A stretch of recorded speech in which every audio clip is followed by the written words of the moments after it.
best stories in sports. This is an E60 feature presentation.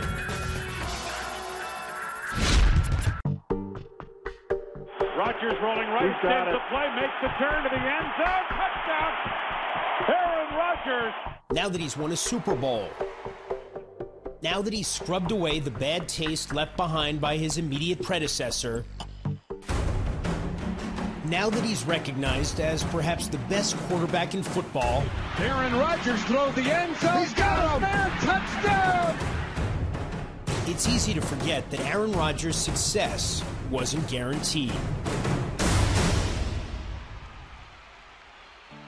At every step, from high school to college, from the day he was drafted to the day he stepped in to replace Brett Favre as the Green Bay Packers quarterback, Aaron Rodgers has been doubted.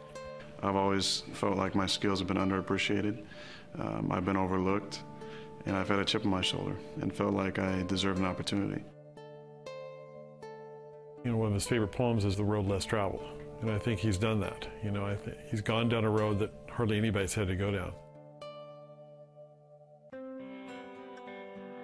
The middle of Ed and Darla Rodgers' three sons, Aaron was a 49ers fan growing up in Chico, California, 2 hours northeast of Sacramento. From as early on as he could write, he had a playbook, and he was drawing up plays all the time, X's and O's, and he'd take his little G.I. Joe guys and line them up on this wooden football pad that Dad built him, and he would do plays. When Aaron was 9, the family relocated to Oregon. His father, at the age of 38, had decided to switch careers and return to school to become a chiropractor. Hi, honey. And things got tight, money got tight. My mom and my brothers lived at my aunt's house. They have a llama ranch in southern Oregon. We raked up some poop and cleaned the pens out for a few months while Dad went to summer school. After Aaron's father graduated, the family moved back to Chico. Aaron was in middle school, where he excelled in baseball, basketball, and especially football. We wanted him in a private school, but to get into this school, you had to do an interview with the principal. And one of the questions she posed to him was, well, what are you going to do for the school? And without batting an eye, he just goes, well, I'm going to improve your sports program. Well, confidence is something I've never really lacked. I think there was one, yeah, you can laugh, that's okay. That to me is the most important quarterback trait, because you have to have confidence in yourself in order to instill confidence in your teammates. At Pleasant Valley High School, Rodgers, who at the time was only 5'11", was twice named All-Section and set multiple school records. More than anything, he wanted to play quarterback for Bobby Bowden at Florida State. But Florida State didn't want Rodgers, nor did any other Division I school. I think for a long time he kept his rejection letters as motivation from schools that said they had no interest in him. Maybe he should consider Division III. I think he kept them visually in front of him to motivate him. Why do you think no one believed in you? Far too much weight is put into your height, your weight, your 40 time, your bench press. The things you can't measure, your character, your confidence, your mental toughness, your physical toughness. Not as much weight is put into that. And fortunately enough, I was able to fly under the radar. I think it's the best thing that happened to me. Rodgers lets one go long. He's got a man down there. Hit top, and Hunter Bogan into the end zone. Division I's loss was Butte's gain, as in Butte Community College, just a few miles from Rodgers' home in Chico.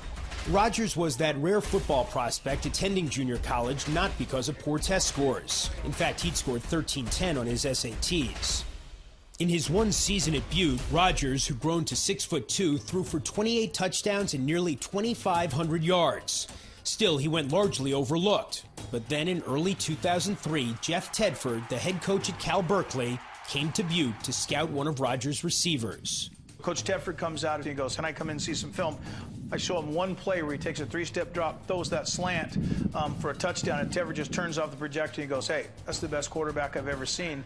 That kid will play in the NFL someday. Well, you had a brilliant career here at Butte College and going to be moving on now, I guess, is it Cal Berkeley?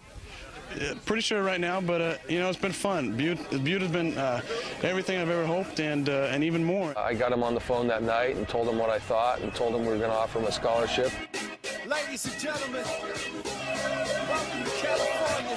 He was at a different level the way he throws the football. Rodgers back, wide open, touchdown, California. You know, I knew right then he's going to be a first-round pick. In 2003, his first season at Cal, Rodgers shot all the way up to #1 on the depth chart. I was able to pass up a number of guys, highly recruited, highly touted, who maybe didn't have that same feeling of needing to prove themselves all the time, and I did.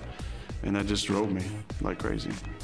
The following year, as a junior, Rodgers carried Cal to as high as #3 in the national rankings.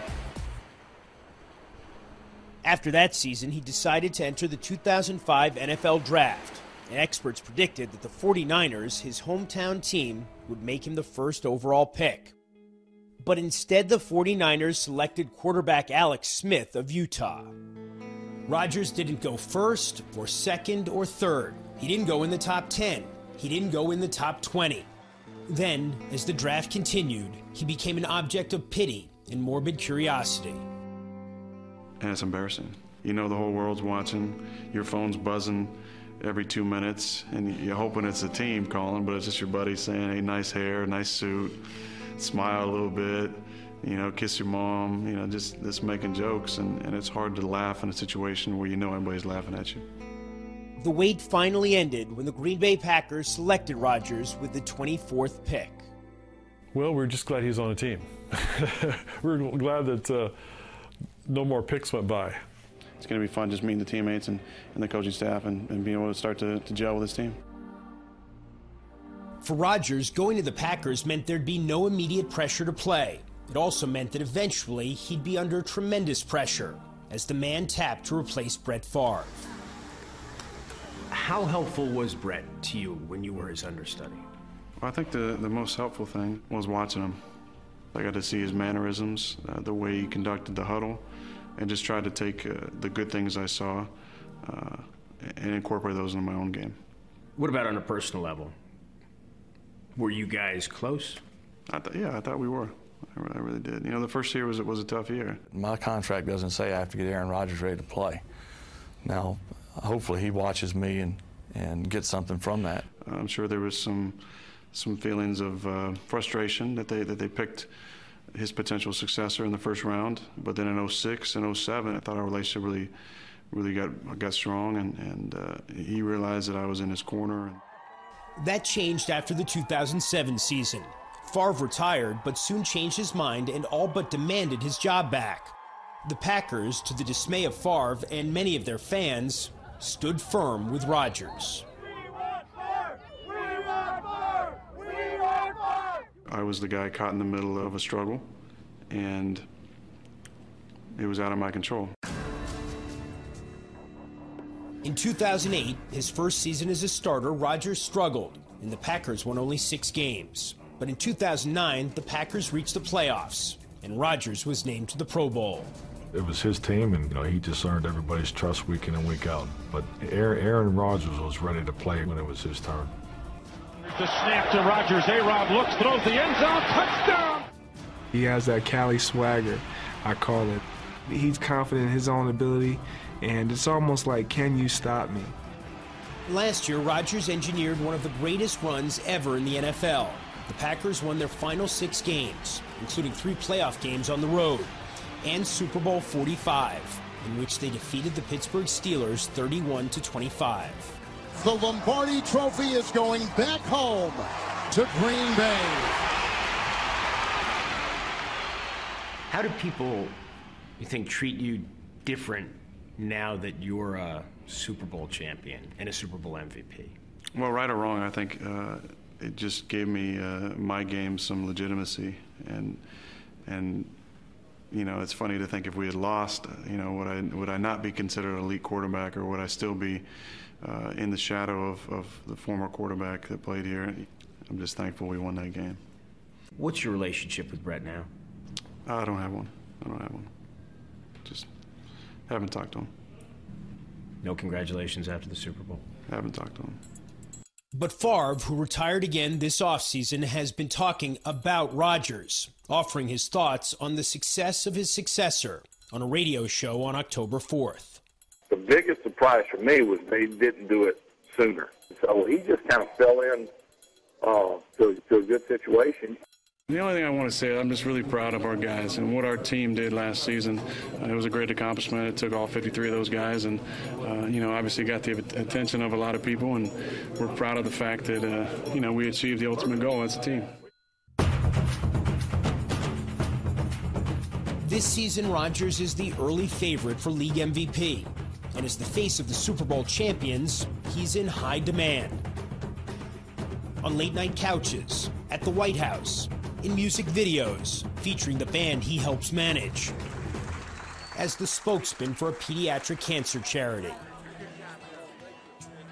Less than a decade after no one wanted him coming out of high school, these days, everyone wants a piece of Aaron Rodgers.